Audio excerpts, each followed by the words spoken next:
Hi everyone, and welcome to part 3 of this mini-series on having good self-care in relationships. If you haven't seen part 1 or 2 yet, I would encourage you to go back and view those before you view this video, because in part 1 we covered all the reasons why, or 6 reasons why self-care is not only important but really vital for our health and well-being, and in part 2 we covered some barriers to self-care. So I encourage you to go back and view those, and also I'll be interested to know actually how you got on yesterday with starting to bring more self-care into your life and noticing what feelings came up. So did it bring up any feelings of, were there any feelings of resistance, of guilt, of stress or panic, or did you actually feel good? So be really interesting actually to hear your feedback on that. And what we're going to focus on today is really getting some inspiration and some examples of how we can bring better self-care into our lives. And the core underlying part of having good self-care is to really be aware of what's feeling good to us and what feels good in our bodies and what feels bad. So can help in that sense to when you're making the decision to put your hand on your heart and to tune in and to feel whether something feels like good and expansive, or whether doing something makes you feel like contracted and tense. So let's get on to these examples. So the first example is having self-compassion. So I find that people who tend to struggle with self-care and are giving to others, they have a strong inner critic, and also they may attract people into your life who are also criticising you.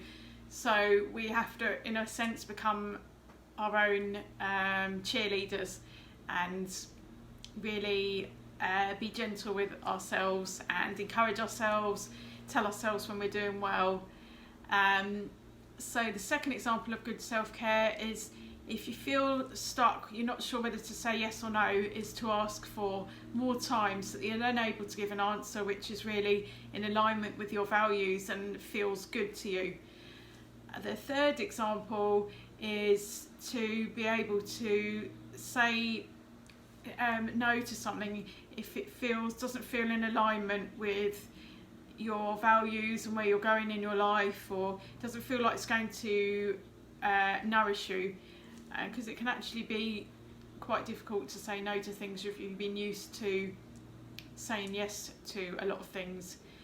The fourth example is if you have a big task that's really causing you a lot of stress and you're kind of starting to beat yourself up because you're feeling that you haven't finished it, is to break it down into small chunks, so then you can actually feel good about yourself. So you might, an example might be to clean the whole house, so you could break that down into vacuuming, into doing some washing, into cleaning the bathroom, into cleaning the kitchen floor, cleaning the kitchen surfaces, cleaning the shower screen, and then you can actually tick yourself off, tick each item off once you've done it, and you can tell yourself how well you've done because you've had not just one task of cleaning the house, but you've had, it's been broken down into 10 tasks, and so you can actually see how much you actually have achieved.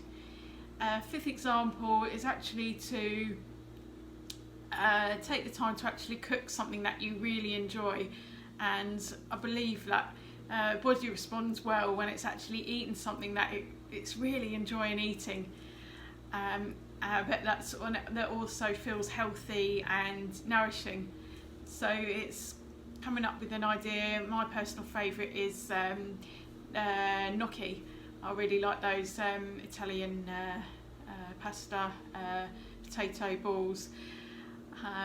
So that would be one that I would do if I wanted to, and it's you can make it in a healthy way. I'm actually deciding not to no longer use a microwave because I wanted to make sure everything is nourishing. The sixth example is to perhaps ask for a pay rise. So it's giving out the signal to the world that you're worth something and you have value. The seventh example could be to every day seek to do something just because it's pleasurable and just because it makes you feel good, and actually seeking out things that make you feel good and that are pleasurable will actually attract more of that into your life as well. So it's a really fun thing to do, and if it feels like I haven't got time, just set a time limit, and you can always increase the time as you start enjoying self-care more. So they were the 7 ideas, and perhaps you might have some ideas as well. Be great to hear your ideas, and if you'd like to share them, feel free to write them in the comments box below. So exercise for today is to think of 6 things that you can do, 6 small manageable things that you can do over the coming 4 weeks, which will improve your self-care and which will make you feel good and feel vibrant and alive. And I will catch up with you tomorrow for the final video, where we'll be rounding everything up and tying it all together.